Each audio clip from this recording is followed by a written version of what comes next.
The show's about to start. Are you ready?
What's going on? Welcome to the show. This is Sports with Strawberry Ice. I'm your host, the Iceman, Jeff Trunapole. And as always, I'm bringing you sports from a West Side point of view right here in the great city of Cincinnati, Ohio, home of New Stripes, baby, and the Cincinnati Bengals. Now, do me a favor. If you found the show, hit that like and subscribe button. Smash that thumbs up. I'm at 1,030-something subscribers. That is awesome. I appreciate every single one of you guys. Let's keep it rolling. Try to get to 2,000 as fast as we can. Now, this show and every show is brought to you by T Properties. T Properties, quality housing for quality people. Check out their website at www.tpropertiesllc.com for all your rental property management needs and your rental needs. So, like, if you're in the market for a condo, renting a house, an apartment, if you've got a rental property that you just don't want to manage anymore, check out T Properties. Like I said, they're there for all your rental property management needs. All right, guys, this is draft week. Like I said yesterday, I'm pretty much going to go wall-to-wall Bengals all week. The Reds did win last night, which is awesome. DeWink is on fire. So hopefully this will lead into something. If they win tonight, we can win the series. That would be great. But let's get into the draft. And to get the best information, you got to go to the source, the best source, the man who knows the most. That man is Joe.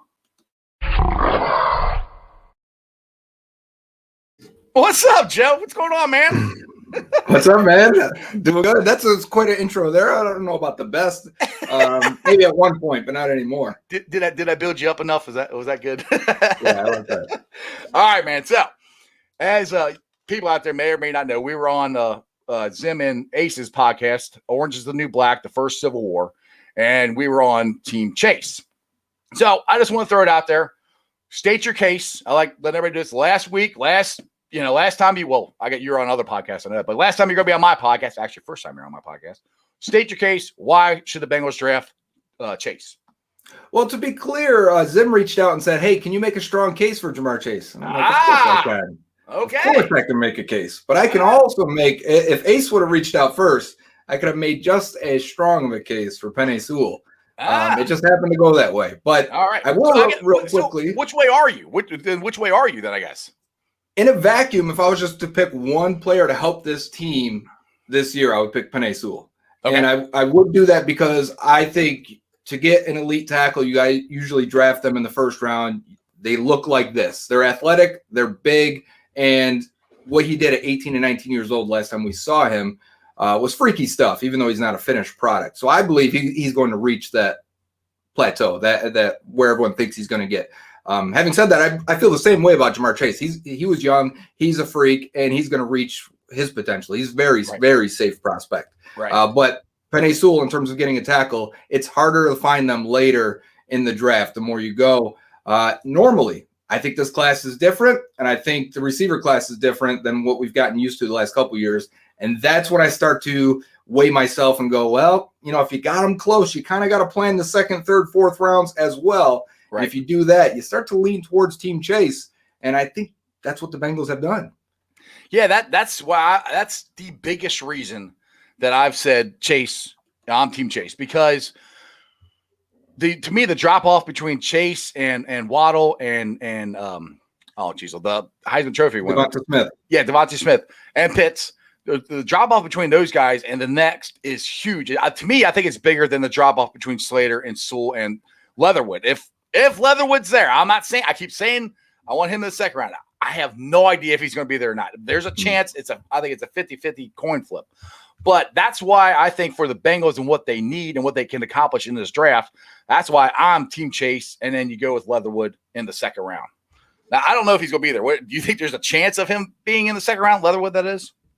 I do think there's a chance. I think some teams may view him as a guard, even though when you look at this offensive tackle class, I think a lot of guys are getting pushed to guard because they don't have the athleticism or they don't have the length. And I think those are two traits NFL teams still value very highly when they're looking for future offensive tackles. And I think they should, especially athleticism. When you see the best guys in the league, they're usually very good athletes as well. So, but when you talk about Leatherwood, he actually tested very, very well, like an elite athlete, and he's got the 34.5-inch arms. Yes. So, that's why I think he could get pushed up. If you just laid it out and said talent-wise and production-wise, I think he would be in the first 10 picks of round 2. I think there's a chance he gets pushed maybe with Tevin Jenkins or right behind him in the mid-20s to late 20s. If not, as soon as we kick off the third round or second round, soon, from Thursday night to Friday, we'll have a clear picture of who's there. And the Bengals pick 6th that round. They flip-flop with the Eagles every round. So you're going to have to look at it. And there's a few teams there that are going to need offensive linemen. So I think there's a chance for Leatherwood. I think there's a greater chance for a Sam Cosmi from Texas. Right. And I'd be fine with that too. I mean, he's good. Yeah. He started the most games. He is the high-end athleticism, 6'6", but only 33-inch arms. So I think that will knock him down a little. But it's really his technique. It's a bit inconsistent. He's going to need to rework some of his footwork with his upper body. For offensive line, when you watch them, you want guys that are in one motion and fluid, in sync with their feet and their hands. Their punch has to coincide with their balance. With their footwork has to coincide with where the weight shifting. And I think Cosmi is off a little bit on that, but I think he can be fixed. He shows he's a captain. He's a freak athlete. He can be fixed. And then I love the interior offensive line class. I think this, as a whole, the O-line class is a historic group. So what does that mean? I think when you look at where interior offensive linemen are drafted at the highest, usually, unless you're getting a Quentin Nelson or someone like that, the highest is like 20, 21, and a center will go or a guard will go in that range. I don't know if we'll get that. We'll get Elijah Vera Tucker out of USC that I think could go in the 15 range, but he played a lot of tackle also. So I think some teams may view him as a tweener, but I think he's a guard in the NFL. Point being is, I think there's going to be a good group of guards in rounds 2 and 3. And I think that's what's going to present itself for the Bengals. Even if Leatherwood and Cosmi are gone, I have no doubt they'll be able to find a starting right guard at 38 or even 69. Right. That's exactly one thing. Let's get to some of the questions here in the chat. It's blowing up already, but Crown wants to know, what about Kendrick Green? Yeah, Illinois center guard, first Fighting Illini to be invited to the Combine since 2017. So it's been a while.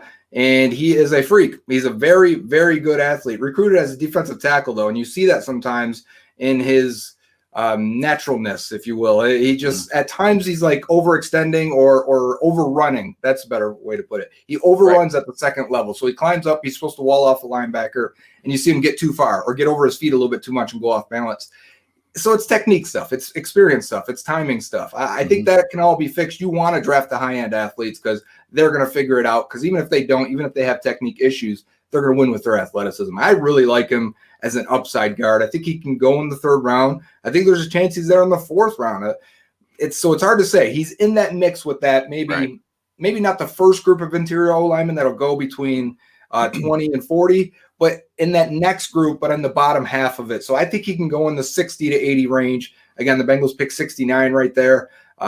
It's going to be tough because I think there's some better interior offensive linemen. At least I have better interior offensive linemen. For me, I've got Kendrick Green as the 7th guy. So if like Ben Cleveland or Trey Smith are still there or Quinn Miners, I'd rather them go in that direction, but I do really like Green.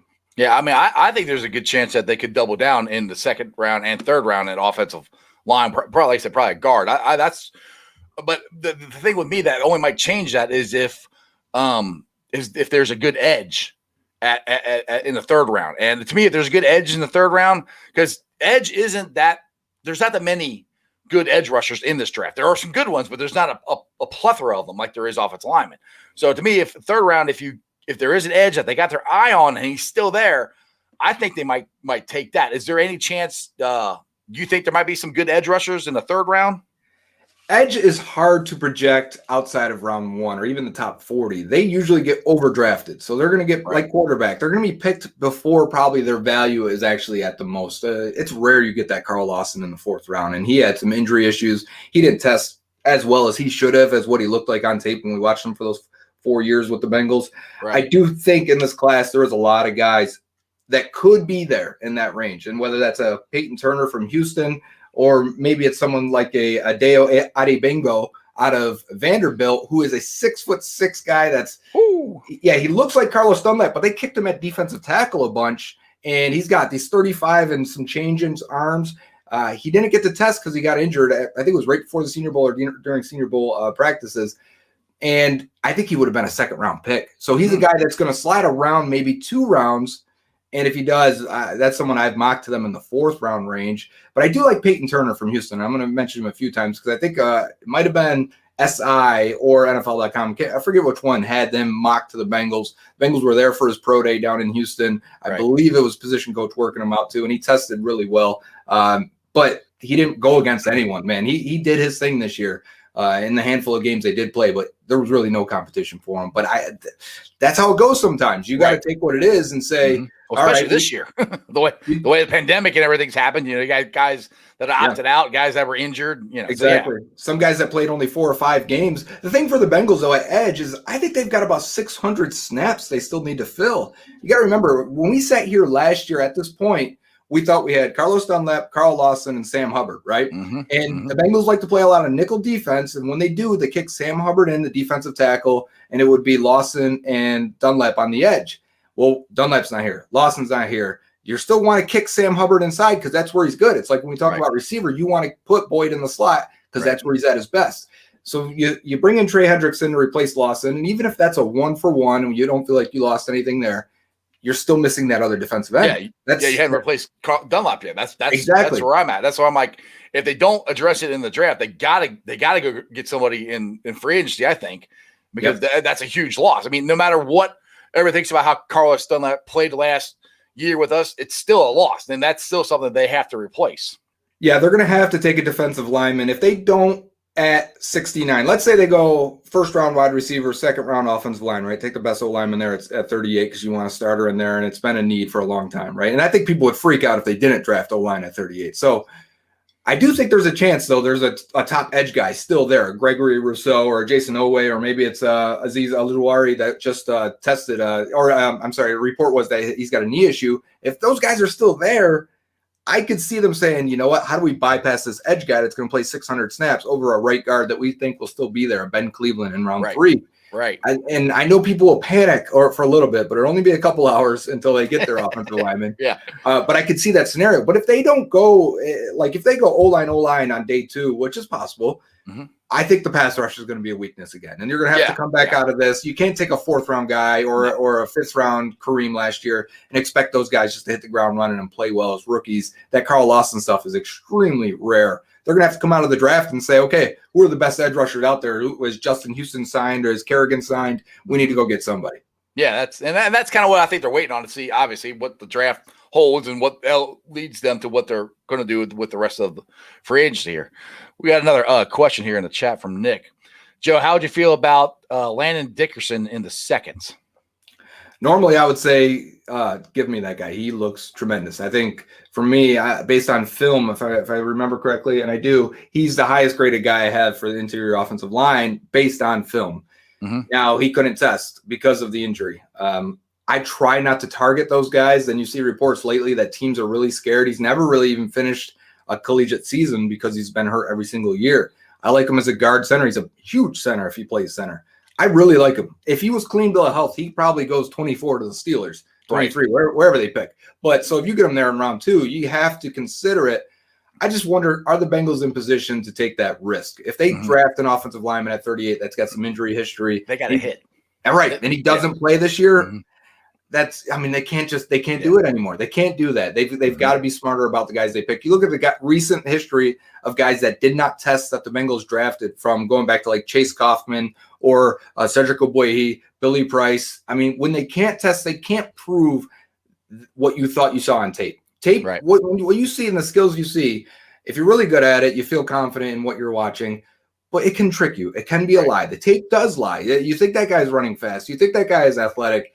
And then he goes and tests. And a lot of people say, well, can he play or can he play? You hear a coach say, yes, I think most guys can play when you watch them on tape. But you want to know. You want to be able to turn that second key of knowing that guy is also an elite athlete the way he looks on tape. And we don't get that with Dickerson this year because of the injury. So it's not just the injury.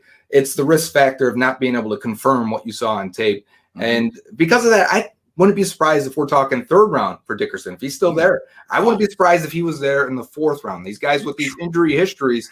If he's in the 4th round, they better jump on him. If he's in the 4th, you got to take him. And that's worth taking a chance then. Right, exactly. We just talked through it. So the Bengals are having the same discussion. If he's there at 38, do we want it? The injury risk, we can't afford it right now. 3rd round, yeah, maybe, as long as there's not guys there we like better, right? That we think are healthy. And then 4th round, yeah, let's do it. Slam it. Take the pick. Exactly. All right, Jennifer wants to know about Wyatt Davis out of OSU, and he's coming off a knee injury that I think happened in the national championship game. So I know he was projected the best guard before that. Now everything changed. That was at the end of the season, and everything gets changed from the end of the season until draft. So I'm not sure how he's looking as far as his injury. Well, I think he's going to be all right with his injury for what I've read. But where does he project at? And you think he'd be a good, maybe he's somebody they could take in a 2nd round, or will he drop?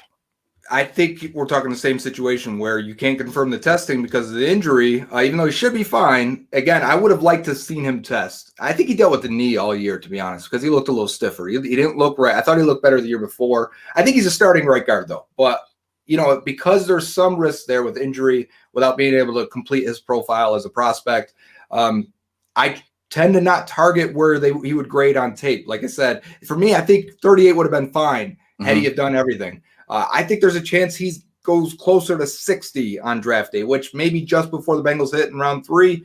Maybe they're lucky and he's still there. I do think he's a late 2nd rounder, and that's where he ends up going. I wouldn't be surprised if Josh Myers, the center from Ohio State, went a little bit ahead of him, actually. The Steelers in round 2, I think, make a lot of sense. So I think, but he's in a similar situation also. I think it's a mixed group there. It's good. It's a dense group of guards and interior offensive linemen for day 2. A lot of these guys that I think are round 3, like a Ben Cleveland, if he goes at 40, I won't be surprised. And then a Wyatt Davis, if he goes at 70, I won't be surprised. Now, one thing I got to tell you here, when we refer to that team over there in Pittsburgh, we call them the Squealers on this show. So you say it the other way, I consider it cussing. So just kidding. Now, this is kind of funny because this is what you and me were talking about before the show. Titus says, I hope the Bengals get that kicker from Florida. And we were both you looked his name up. Actually, you didn't have to look his name up. You had it right. Yeah, it was in the back of my brain somewhere. Someone told me that works for Florida that the Bengals spent a lot of time with him during the pro day. So Darren Simmons was down there working with him, watching him, talking to him. I think that's a possibility. Round 6, round 7. Let's see where he goes. But I wouldn't be surprised. I think the Bengals do draft a kicker. I think they do because, we got Herbert, whatever the hell his name is, and they let Fat Randy go. So, yeah, I think they're definitely in the market for – and that's one thing with the way the Bengals have done this offseason. I think there's 3 positions that they're definitely drafting. Offensive line, a guard, preferably a guard who can maybe swing out to play tackle later on, a deep threat, and I think a kicker because I really do because there's 2 really good ones. One, and both of them are from Florida. I think one's from Florida and the other's from Miami. I think those are the 2 best kickers in the draft. There's a chance that the Bengals could get them. So that's why I always say I really like the way the Bengals have laid out their offseason. I know we all wish they would have drafted or signed another offensive lineman, but I think they had their mind on the I can't remember the guys' names. There's 2 guys they had their eye on, and one got tagged and the other one re-signed. I think once those 2 guys went off the board, that's when they moved on to Reef and okay, we're going to change it. We're going to concentrate more on defense. I agree. I think Darrell Williams, the guy who ended up back in Buffalo, right? I think he would have been the target. But things happen, and you even hear it when the appearances the front office has made around the internet, they've said pretty much the same thing, that there were guys they wanted to dig into and just never got the chance. So yeah, I agree with you there. I do think, like you said, deep threat, right guard is a need right now. They need to get a starter in there, and I think they will address it. Like I said earlier, I think defensive end has a lot of snaps to hand out. Kicker can walk in and be the kicker this year. And the defensive tackle still is the last one, where you lose Geno Atkins. Now, they haven't said a goodbye to him yet, so I kind of wonder. I'm still kind of hoping, like, maybe he might come back. I don't know. We'll see. Right. And maybe that's the sentimental part of me that's like, bring him back. I don't care. But Larry Ogunjobi is a one-year guy who really just flashed, never really put it together for Cleveland. I'm happy to have him. But I do think a one-year deal like that means they'll try to draft a defensive tackle. And I don't know if that's the third round. Maybe it is. A lot of people mock Milton Williams to them on a Louisiana Tech. I think he would be a tremendous fit. I would love it. That'd be an A-plus pick if they can get him at 69. But it's a weak D-tackle class. There's a couple other guys that I think 4th, 5th round they could take a swing on. And you can find defensive tackles if you take the athletic traits and the upside, whether it's like a Bobby Brown or a Jonathan Marshall in the 5th round or so, where I can see that being a developmental upside kind of guy. Rennell Wren, they tried that a few years ago, right? Yeah. And Marcus Hardison, they keep trying to take the same kind of guys who really didn't produce but have athletic traits. You got to kind of find both of those. And there's a few in this draft that they could target. Yeah, that's why I am no draft expert by no means. I'm just a guy with a YouTube channel. But I always think that the teams that do the best job are the ones that look at the tape of what the guys did, against competition. And then you take that along with their measurables at the pro days and all that stuff, and you got to mix and match them to compare them both to get the best out of how you think they will project into the NFL. And the teams that do that the best, I think, obviously usually have the best drafts. Yeah, that's part of it, right? I mean, you watch the guys on tape, and that's number one. That's first and foremost. That's going to probably, influence 85% of your grade probably, or your feeling on a player. How did he play? How did he play in big games? How did he play against top competition? That's why you love SEC prospects. You love watching a Jamar Chase because he beat up against 4 top 40 picks at corner and really had his way with all of them. That's why I like Leatherwood. Yeah, it goes a long way. If they're coached by NFL type coaches in a program like that, especially at Alabama, if they beat up on these guys that were first round picks and had decent rookie years like an AJ Terrell, you feel good about those prospects. But then the other part is, how did he produce? Because I think sometimes people will talk about like Kadarius Toney, the wide receiver out of Florida. People say, well, if they don't draft Chase in the first round, they could take Toney in the second. And I don't even think Toney would be in consideration for the Bengals there. Bengals like wide receivers that produce at a high level at the youngest possible age they could. 18 years old, 19 years old, 20. Toney wasn't until he was almost 22 years old. Devonta Smith, same thing. Jalen Waddle, he really never produced at that high level because he ended up getting hurt this year, but I think he would have. That's why I think like Jamar Chase for them is so far ahead. You look at their history of drafting receivers, they love Jamar Chase. I don't even need a source to tell me this. They love Jamar Chase. I love Jamar Chase. Right. We all do. Yeah. We all do. But I don't need anyone to tell me. You can look at his profile and match it up against all the people they've drafted. And you go, oh, my God, they're in love right in January before we even start the process. So that's how, we can come to the conclusion of who they like and who they don't based on their history. So there is, I think a lot of people, we stick to the film, but you can't forget the production things they look for and the athleticism things they look for. Right. Yeah. James Rapine was on my show yesterday, and I brought this up to him. I said, if the Bengals draft Chase and you have Chase and you Higgins and Boyd, I would say, oh my, after that. That's just still a little saying I do. But if you have those 3 next year, dude, that's as good as TJ, Chris Henry, Ocho Cinco. And James goes, I'm going to drop some knowledge on you. He goes, I think Chase, Higgins, Boyd is going to be better than those guys than they were. And I'm like, if you look at the numbers, I did some little research on it. I don't think I could disagree with them. I think they are going to be an unstoppable force that the squealers, the ratbirds, the clowns don't want to deal with. That's why they're all like, yeah, go take school. Go take. Oh, yeah, they are. You see, it's funny because all like the Lions fans, if you're going any corner of the internet right now where there's Lions fans, Dolphins fans, whatever, everyone that wants Chase, like, the Bengals are idiots for not drafting Penny School. Right. Because you guys want them. Listen, we want them too. All right. Exactly. Dolphins need an offensive lineman. Don't give me that stuff. All right. Go around and get your offensive lineman. Exactly. All right. Let's see here. Got another question from William House. Do the Bengals draft a running back? Which I think this is kind of a curious question because they just released Gio. They don't have a running back like that in the house or in the locker room right now. Piron and Mixon are kind of a lot alike. So I don't know. What do you think about that?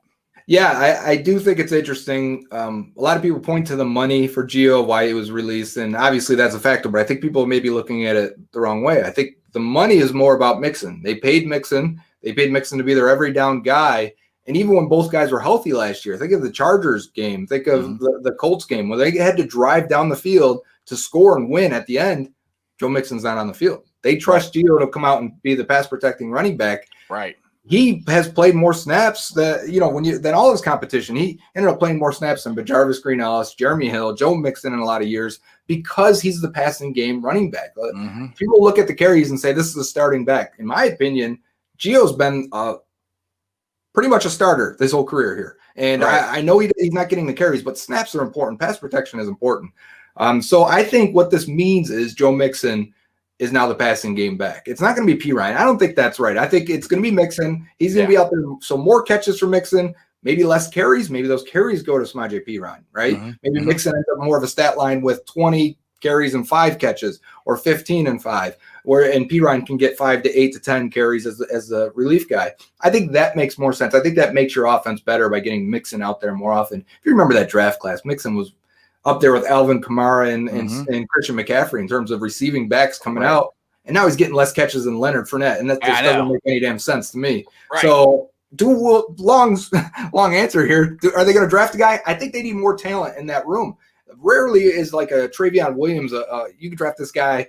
They may like him, but year 3, year 4, when are we going to see this guy? Right. That's not normal. Normally running backs come in, they play. So I do think there's room there for that third running back to be maybe someone has some speed, change of pace type guy. Maybe somebody that, they see as an upside talent type where they can say, all right, Mixon went down, P. Ryan's the starter, and this guy's our little electric bug to go with him. Because we got to think about it. Running back get hurt, number one. Number two, I think that they need an influx of talent. Right now, I don't feel great about if it was P. Ryan and Travion Williams. Yes, you can do some things with that if Mixon goes down, but that's not a weapon. No one's scared of that. No one's going to even pay attention to it. They're going to send everyone back and say, all right, run it on us if you want to. Right, exactly. I want to let everybody know what they're watching. This is Sports with Strawberry Ice. I'm on YouTube, Facebook, Twitter, and Instagram. I got my guest, Joe Goodberry. You can follow him on Twitter as well at Joe Goodberry. It's pretty easy to find. And he has a lot of interesting Bengals information. And we're talking NFL draft running backs here. Now, what I want to say about Mixon is I think one of the reasons they got rid of Gio is because of the money. I think it was when they signed Piron, that's where I saw the writing on the wall. I think Gio's gone because they were already, I think, top 3 as far as money toward running back in the running back room. But also, I think it's like, all right, Mixon, we're paying you this much money. You need to be the third down back. You need to be in there for pass rushes. And hopefully, like you said, they will use him out of the backfield to catch passes, bubble screens, stuff like that, stuff he did in college. So that's where I think they're going with. I don't know if they're going to draft a running back or not. I mean, if they're out there, I think there's more pressing needs, to me is depth on the offensive line in the later rounds. I really do think we need to get a kicker. I mean, I hate to keep saying that, but I really do think that's a pressing need. We got to get a kicker. So that's where I think they're at. So if you think they draft at least one receiver, I would like 2 offensive linemen, right? Yes. I'd like a D tackle and a defensive end. Yep. And then a kicker. I mean, that already we're at 6 and they've got 8 picks. Right. Yeah, maybe one goes to a running back, maybe one goes to a special teams type linebacker, safety, corner. They could always use a younger corner in there.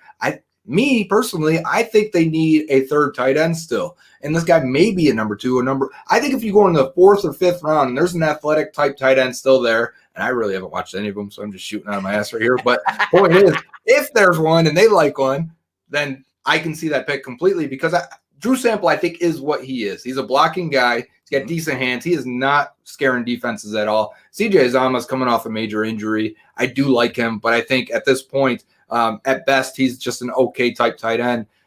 I think if you draft an athletic freak in there in the 4th, 5th, 6th round, upside is worth it. And he's your third guy now, and he develops. It takes tight ends 3 years to develop. Right. So, we're talking this is a pick for the future. Yeah. So, all right, that brings me to the question that I brought up here a lot is Thaddeus Moss. I wanted the Bengals to draft him. After he didn't get drafted, I wanted them to sign him. Now, the curious thing, again, I brought this up to James Rapine, when they released the numbers, they did the new stripes and everything, but then they released the numbers of all the new guys, all the free agents they signed, the big-time free agents they signed. They had 81 Moss on there, too, which I thought was kind of curious. I mean, I don't know, maybe I'm trying to read into the tea leaves too much, but that was just kind of curious because he wasn't a big free agent. They just picked him up off the street. So yeah, that's not normal. Right. So I think they think they found something, because now, am I right about this? Did Moss have both his feet operated on, or is that just something I heard from somebody else? I don't know what he had operated on. I know during the draft process, everyone I talked to, because a lot of people were like, "Oh, let's add Thaddeus Moss in the third, fourth, fifth round, whatever the case may be." And so I did some digging, reaching out, and everyone I reached out, he's like, he's not going to get drafted. If anything, he's a 7th rounder. He's got major injury issues. He is extremely slow. He doesn't look like himself when teams have looked at him recently. And I'm like, all right, so he's not going to get drafted. So I wasn't surprised there. Right. And then he goes to Washington, and I'm like, okay, it is what it is. We'll probably never hear from him again. Right. I'm with you, though. When they claimed him, I did go back and watch, just like, all right, I did like him on tape more than what I heard. Right. I thought he was a decent blocker for being he's undersized. Right. He's going to test like a poor athlete, and from what I understand, he just has that connection with Burrow again. Yes. He's got great hands. I think he judges the ball very well. I think he runs accurate routes for his limitations. It's funny. I seen someone say Kyle Pitts looks more like Randy Moss's son than Thad Moss. And I'm like, yeah, that's probably true, but fine. I'll take him. If he's the third tight end and they think he could develop in the future, maybe that's where they don't draft a guy. Maybe it's a waste of a 5th round pick if they believe that highly in Thad Moss. But if they believe that highly, why didn't they draft him last year? So I kind of wondered about that too. Yeah, I just think right now at this point, I don't think it's a bad move at all to try to sign him. It cost them little to nothing, and if he doesn't make him, they just cut him. But the thing is, if they can catch a genie in the bottle, and he gets anywhere close to what him and Joe Burrow had at LSU, and they draft Chase, and like I said, it just gets me excited.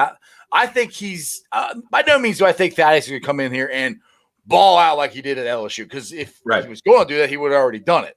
Probably. I do think he's a guy that you can mix and match, sprinkle in, and maybe if it goes well, he gets more and more plays. But we'll see how that goes. And the thing is, with you talk about Uzomah, I really liked the chemistry that he developed with Joe Burrow that little bit of time. I know he's coming off Achilles, so it's going to be a little difficult. But if he can come back and he's fully healthy, I'm kind of happy with him. I mean, I agree with you. I think if they can find a freak in the 6th, 7th round, go for it. I mean, by no means we're not set at tight end, and I'm always one who says you got to stack talent. You can never have enough talent. So, but I'm not saying we're great at tight end, but there's part of me that I'm like, I think we might be a little better than what people think, but maybe I'm just grasping straws. They may not want to even throw it to a tight end. I mean, I think they've made it very clear they want to be a 3 wide receiver offense, especially if they draft Chase. I mean, we already knew this. We expected this. And I think that's part of why national media doesn't understand the Bengals and why they would go Chase over Sewell. Right. And I think it's because, guys, they went 3 wide receivers, second most in the league. They're going to do that again. So we're talking about 110 targets to A.J. Green. They're going to be a 3 wide receiver team. Yes. And if we're going to throw more to Joe Mixon, where are these targets going to, you're not going to throw it 700 times, the pace they were on at one point last year. So I think the tight end, maybe we're just talking that these guys are role players, and that's fine. If Uzomah and Sample and they mix them the right way are just role players, and they are coming behind the 3 receivers plus Mixon, and they're 5th or 6th in the target depth chart, fine. I'm okay with it. You don't have to have a great tight end in that situation. Yeah, exactly. I had a graphic. That's why I'm staring at my screen. I had a graphic of the percentage of how many times the Bengals went 3 wide. 82. Yeah, there it is. Yeah, there you go. 82% of the time they went 3 wide. That's second most. So I mean, yeah, to me that's another reason why I'm sold that they're going to draft Chase. Now the question comes. Now to me, the draft for the Bengals starts at 4 because just in case the Falcons decide to take Chase. Then what do they do? So I'm not saying they're going to, but with them coming out and saying that they're interested in trading Julio Jones, Are they going to take Chase? I personally think they're going to take Pitts or they're going to take a quarterback. Yeah. But what do you think they'll do then? So I think this is the scenario then, because, we're all paying attention to the Falcons at this point. I do think the Falcons will take a quarterback if the right one is there. I think what that entails is maybe the 49ers, we have to watch that pick.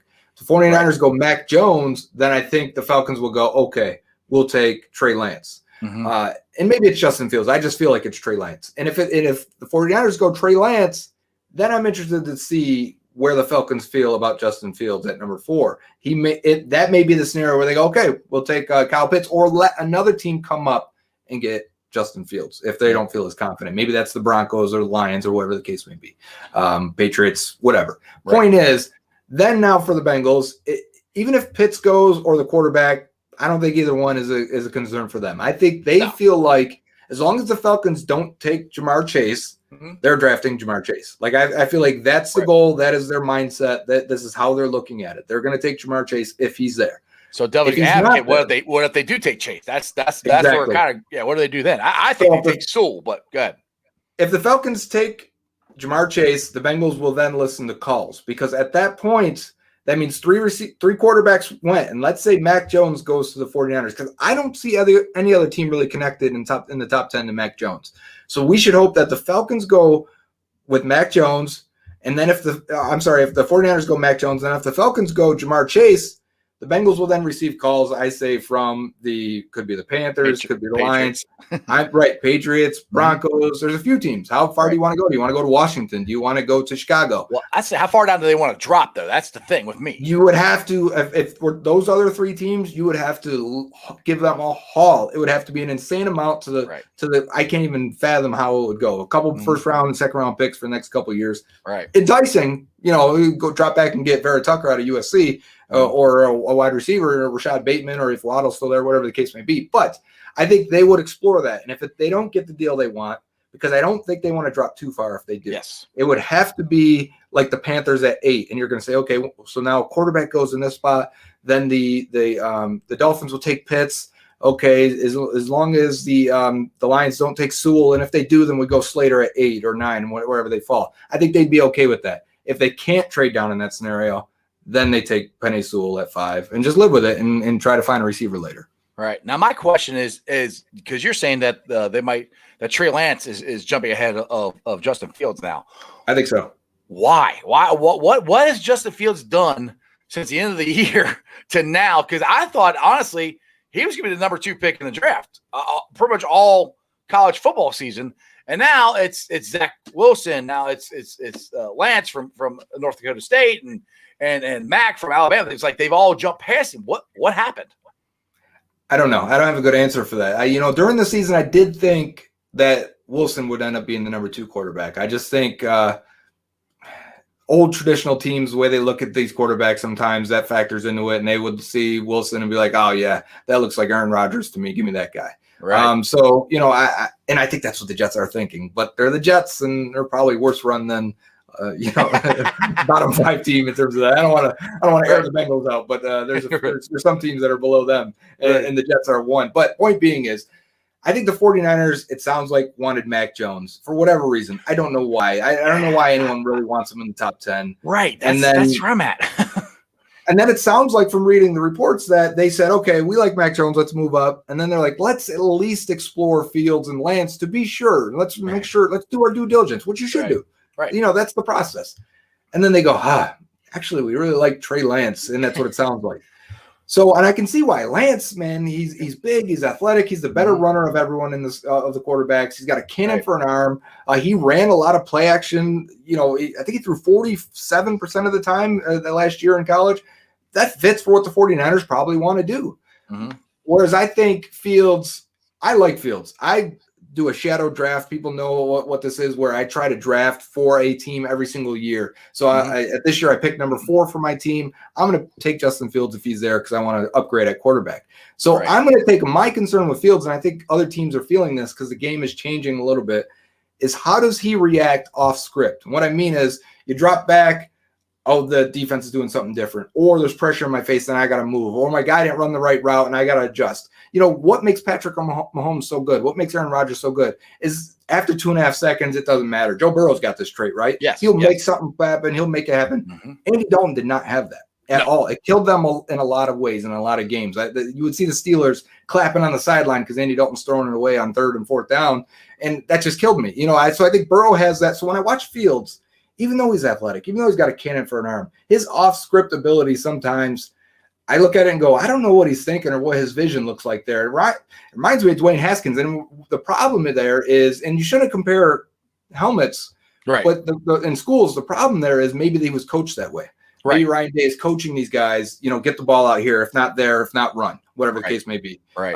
And maybe they don't feel as comfortable with it. Now, Haskins failing doesn't mean Fields will. No, but I do think some teams may see that connection. Right. Yeah, exactly. I mean, it's just – I just find it because it's happened before with other guys like me, like Trey Lance. Honestly, I never even heard of him before until the off season here, and he's got his immeasurables are off the chart. I mean, he's big, he's strong, he's fast. He's got everything you want. But he played Division II, and he destroyed everybody. But then this past year was with COVID and everything. I think they played like one game, and he threw his first interception or threw like 5 interceptions or something like that. So. I'm not saying you should base any of this on what he did, this year or last year. Just last year was so good. And then the one game this year was so bad. So that's where I'm kind of like, how are they going to jump him other than the physical traits? That to me, that's got to be it, is the physical traits to jump him over Chase. That's the only thing I can think of. Yeah, I know. I'm with you. I think I would have Fields over Lance. I'd have Fields over Mac Jones. I mean, sorry. Oh, yeah, completely. I think if the 49ers take Mac Jones, they're going out on a limb and saying we're smarter than everyone else. And I want to see that play out. So go ahead. Well, that's Kyle Shanahan. He thinks he's the Joe Goodberry of NFL coaches. Just kidding, dude. Just kidding. But yeah, I honestly, I hope I call them the Sucky Niners because they beat us twice in Super Bowl. I get nicknames for all these teams I don't like. But I hope they don't draft Justin Fields because I'm sort of an Ohio State fan. I'm a Bearcat fan, but then I root for Ohio State as well. If he goes there to the Sucky Niners, then I'm going to have to hate him. So I really don't want that to happen. I think Fields with the Broncos makes a lot of sense to me. If he goes to the Patriots, I'm going to be very happy because, like I said, I plan on drafting him at number 4 if he's there. So I hope he goes to the Patriots for my own, personal gain. Well, that's the thing too. Is New England? I wouldn't be surprised if they do try to jump up there and get one of these quarterbacks. Especially, they have to. Yeah, especially Fields. He's a running quarterback, but he also is a pocket passer too. But, but to sit behind Cam Newton and say, "All right, when I was young and dumb, this is what I did. Don't do this. Yeah, right? Don't take these hits. Right? Exactly. So that would be good for a guy like Fields to get there and sit behind Cam for a year and maybe possibly take over. So, I think the way the Patriots attacked free agency, you can tell that organization does not want a losing season again. No. They did that. You know what I mean? The way they handle things, they're like, okay, this is not good enough. And I think also seeing the Bills have the success they did with Allen, you got to look at that and say that there's a lot of pressure there. That team may be good for a long time. The Dolphins draft Tua and have a buttload of picks. And then now you got the Jets at least taking a swing at a quarterback. Their franchise may be a mess. The roster doesn't look great, but you get the right quarterback, and next thing you know, you're in this. Yeah. The Patriots are in a bad way. Don't be surprised if that's the team calling at 4, at 5, at 6, at 7, and trying to get up there. Name the price, because if we don't get our guy, we're going to be flailing for a while. We don't plan to be picking top 10, 12, 15 even next year. So this is our chance to move up and get it. I expect them to be aggressive. All right, so let's lay this out here. What's your best case scenario for the draft this year? What's the best case that the Bengals, if everything fell in perfectly, what's the best case scenario for you? Obviously, you started with Chase. I think it's happening, so I'm not even going to debate that position. But so they end up with Chase. Best case scenario is let Penny Sewell go number 4 so that we don't even have to debate the merits of Chase. Right? Yeah, you tweeted that out earlier. I thought let's add that in there, right? So we don't have to worry about it. National pundits will say, Sewell's off the board. Just they took Chase. Good job, Bengals. We don't have to hear about it. Oh, they messed up again. They could have got the offensive lineman and the wide receiver. This is why they'll never win. And I just roll my eyes. I don't even care at this point, but I'd rather that go that way. So anyway, right. And then they come back in at 38, and they're still good offensive linemen there, and I expect it to happen, but how good? Where's the cutoff? Right. You know, I think the most ever to go before pick 38 is 7 offensive tackles. Could we see that happen? I don't think so. I think we're looking more at 4 or 5. And if that's the case, then we're looking at Leatherwood and Cosme. Is there a chance that Tevin Jenkins is still there? Who I think would be an awesome right tackle for the Bengals, one of the nastiest guys in this draft. Play him at guard if you got to for a year, or Reef kicks the guard, and then he moves to right tackle because that guy is a natural right tackle. Right. And I think that would be like, so that would be like best case scenario. They got Tevin Jenkins. But I think Leatherwood and Cosme are realistic expectations that would also get high grades and we could be relatively excited for. Then you go into round 3, and for me, it is Milton Williams. If he's there, if they like him the way I think they would and do, and they are able to take him, I wouldn't be surprised if he goes round 2, though, in this weak class. He looks like high upside type guys that you want to, bet on. But if they took him, I'd be extremely happy with that. Otherwise, that's when you get into edge and go double dipping on offensive line. Is that a Quinn Miners who played D3? I mean, he's going against guys that are going to be selling cars in the next couple of months. No offense to you if you're selling cars, but you got no chance against NFL offensive linemen, and this guy's going to be a top 100 pick. Right. So he dominates these guys, and he should. That's what you want. If a guy did it, we'd have problems. But he dominates them. He goes to the Senior Bowl. He becomes a star down there with his gut out and his mullet, and he tests like a freak athlete also. I love his mullet. I'm just like, at that point, these guys that come out of these small schools and that Ellie Marpets, that go in the round 3, round 2 range, and they test like this, it just shows you they're going to be okay. They don't make it out of D3 without a crazy work ethic. Show up to the Senior Bowl, don't back down, beat guys from SEC schools, and then go out and test like that. This guy is going to be fine. And they always have a chip on their shoulder. And those guys always have a chip on their shoulder. You want those guys. You want that on your team. And this guy's a center guard, and I think you draft him, you play him at guard right away. If he ends up being your center for the future, fine. I just think you get that guy in the 3rd round, and I would be extremely excited about his upside and potential and turning into a guy that's better than Leatherwood and Cosme, a guy you took at 38. I just think he's going to go around later because of where he played, but that doesn't mean his upside isn't even higher than those guys. All right. So all that being said, and everything works out great because, I mean, before when the Bengals had the 5-year run, I mean, Duke hit on almost every draft. Yeah. I mean, he did. I mean, that's where people are like, oh, Duke Tobin's terrible. Like, dude, he hit on everybody when we were 3. Yeah. That's their issue right now. They've got nobody making contributions from day 3. Auden Tate, Darius Phillips, okay. That's not Clint Bowling. That's not Geno Atkins. That's not Marvin Jones, George Iloka. The list goes on. They don't have that right now. They need to hit day 3. What is your feeling about last year's draft? I mean, I know it's only a year into it, but I actually think it was pretty good, to be honest. Not great, but pretty good. I don't know. What's your thoughts about that one? Anytime you get the franchise quarterback, you're getting high marks, so I'm happy with that. I was as high as anyone on Joe Burrow. So T. Higgins, I think he had a great rookie year. He may have shown us already what his upside is. I kind of think that's what he is, as a really strong number 2, maybe verging on a number 1. I compared him to a Kenny Golladay, who, interestingly enough, the Bengals tried to get. If he ends up being Golladay, I think we're all happy with that. Oh, yeah. Right. I think they're expecting big things, and it's funny because they hit linebacker hard last year. That's how I kind of expect them to handle O-line this year. Maybe a round earlier, but I expect it boom, boom, boom, offensive line nonstop. If it's 3 picks, I'll be surprised, but I'll be more than welcome. I was surprised they picked 3 linebackers. No. Right, exactly, right. And it wasn't until the 7th round with Marcus Bailey, who could have been a day 2 guy had he have been healthy. So I can see that scenario, similar thing where they just can't deny it in the 6th or 7th round. Here's another offensive lineman. I think Sedarius Hutcherson is the name to watch there. But so I think if you get Logan Wilson and Akeem Davis-Gaither to step up this year, and they both flashed, they both showed some ability and some traits, and I think that they're excited about him.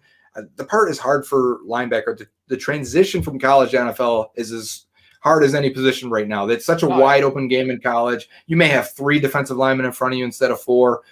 You're dealing with guys on here, dealing with space. It's just much different. So I think that transition takes some time. Even a guy like Akeem Davis-Gaither was kind of used as a star position, joker, edge rusher, dropped in the coverage. He did everything at Appalachian State, which he should because he was a star. But point is, he's got some developmental traits and ways to go. But I think if they hit on those guys, linebacker unit's good, because it's funny, we didn't even talk about it, but there's a chance this unit's trash next year, right? I mean, if we're being honest, we can be sitting here next year like, man, they need a linebacker real bad. None of these guys worked out. Oh, worked out, right.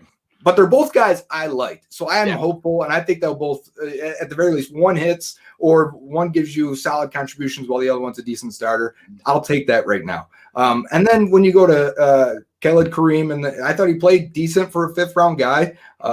Maybe he's part of the rotation. Maybe he takes another step. We can see what else he's doing. And then Hakeem Adeniji, who, I think developmental-wise, they were excited for him.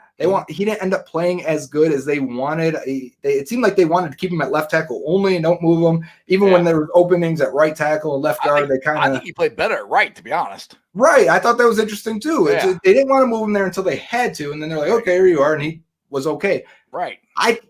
Those guys aren't ready to play. When you're a 6th-round pick and you're coming from a small school like that didn't get the great coaching, you don't want to see that guy for a year and a half, 2 years. And I think he's still on that schedule where they still like Fred Johnson and Hakeem Adeniji as backup guys, and maybe Frank Pollock can get more out of them. I think that's going to be a big addition to this offensive line that we really didn't get to talk about. But, I do think that is a big part in it. So I'm still interested in Hakeem Adeniji. I'm not sure he's ever going to be a starter, but maybe he's just a swing tackle, and that's good enough for now. All right, well, let's talk about Frank Pollock here before we get off the air here. But are the Bengals, and that's what I've asked multiple different guys, are the Bengals putting too much trust in Frank Pollock, as far as the way they've attacked this offensive line this offseason? Right, or lack thereof, right? And the thing is, and the point I made on that when I was on with Zim and Ace, that Jim Turner was terrible. And he was terrible when they hired him. We all knew it. Yes. I gave him a few years out of him. I know. I'm surprised he made it that long. Right. But guys that were doing things, and it's funny because when players get frustrated with their position coach, that stuff starts to leak. And you can trust the things you've read were true and things you heard were true. And the things he was telling them to do, that they're like, all right, if I don't do it. He would do what they tell him to do, and it didn't freaking work. 100%. But they had to do it because he would play his guys, if not.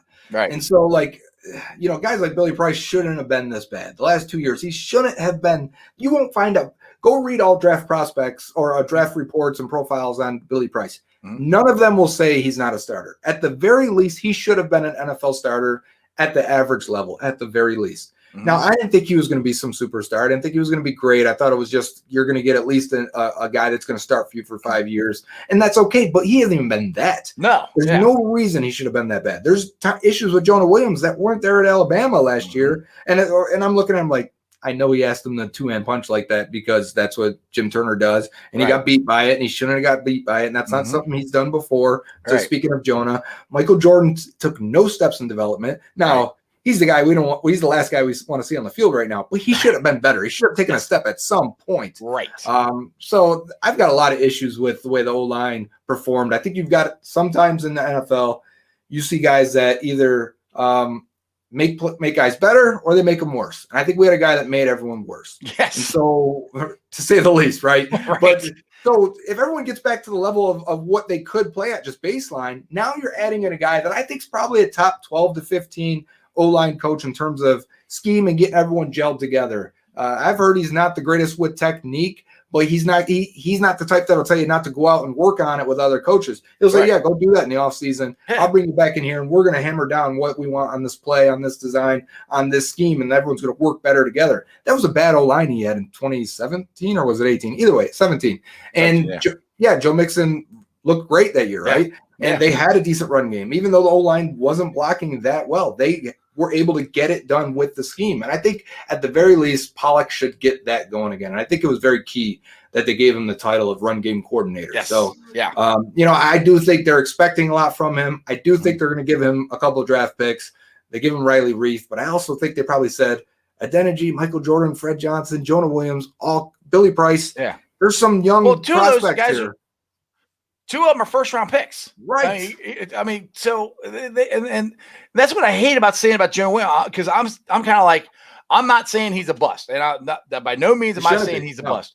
No, but I agree that he should be playing better. He should be he's our left tackle, and now there's times we're like, well, if we draft Sewell, do we switch Jonah? I'm like, and that's where I'm like, these guys should be playing better. They played better in college. You can't go from college. Well, you can, but not right. Guys on the same line. So, you see the same problem. Like you said, Billy Price played better in college. Jonah Williams played better in college. And they come here and they're doing stuff that doesn't work. And that's why I couldn't understand why the hell does he keep telling them to do that? And I kind of feel the same way about Armadillo. That's what I call him, Amarudo, with his defensive schemes, because to me, and I'll point in case, I'll say this, and I've said this a lot, the Indianapolis Colts game, how many times did we watch a wide receiver or running back run right over the middle and there isn't a Bengal within 5 yards?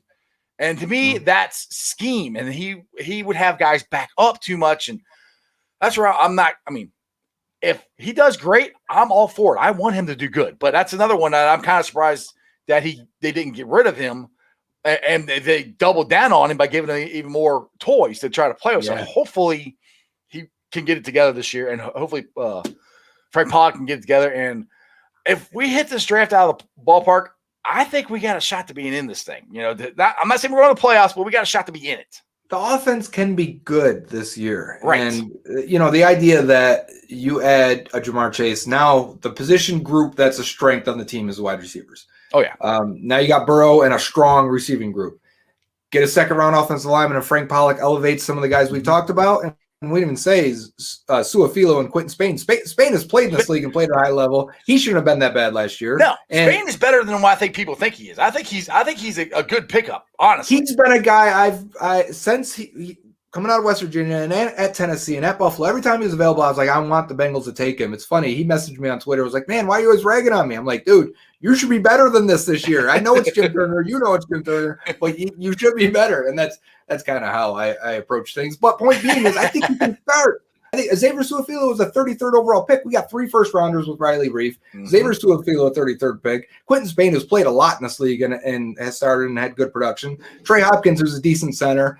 They have at least enough pieces. And I think they're going to add a second, maybe it could be a third-round O-lineman to this group.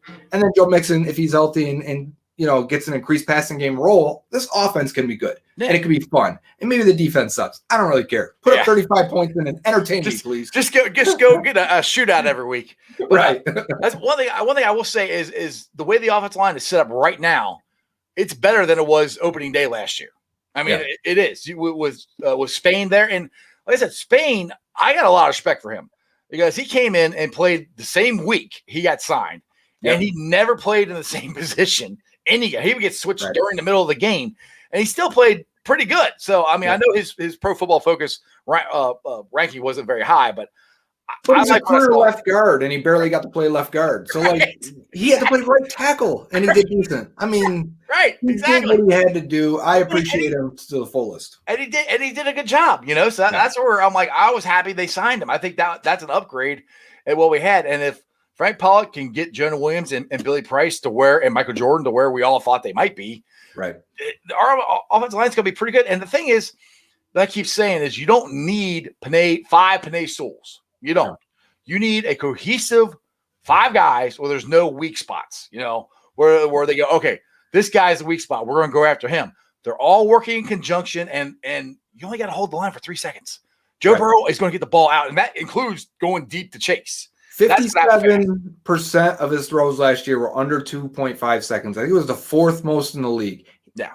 Penny Sewell doesn't help you very much on those plays. That's getting the ball out quickly. Jamar Chase helps you on those plays. Exactly. And then the other half were the ones where he got pressured, he had to make things happen, he held the ball too long, yada yada. Yeah, I do want a Penny Sewell. We all want a Penny Sewell. That's part that gets mixed up too, right? For anyone that's on that team. You want to give me Penny Sewell? I want him. Give me that guy. Of course I do. And I want 5 of them. It's not realistic. Right. So, well, that's kind of my point. It's not realistic. You can't have 5 of them. Right. I would take Penny Sewell if Jamar Chase was not here. If Jamar Chase was not there, I'd say, you know what? Okay, give me Penny Sewell. I wouldn't be arguing for Kyle Pitts. I'd say give me Sewell in this position. But I do agree that I think Chase offers more impact, more value, and helps this team on more of their throws than a Penny Sewell does. I could not agree more. It is almost 6:30. You've been on for an hour. I appreciate you, brother. I'll let you go. Tell everybody where they can follow you at and what you got going on. At Joe Goodberry, and I got everything going on, so don't bother me too much. All right, Joe. I appreciate you, brother. Let's do this again sometime. Dude, I can sit here and talk draft for like 2 hours. Oh, yeah. And I can talk. I'll talk Bengals anytime, so invite me anytime you want, and I'll come on here. Will do, brother. I appreciate you, man. Who day? All right, take care. Who day? All right, guys. I hope you guys enjoyed that as much as I did. That was a lot of fun.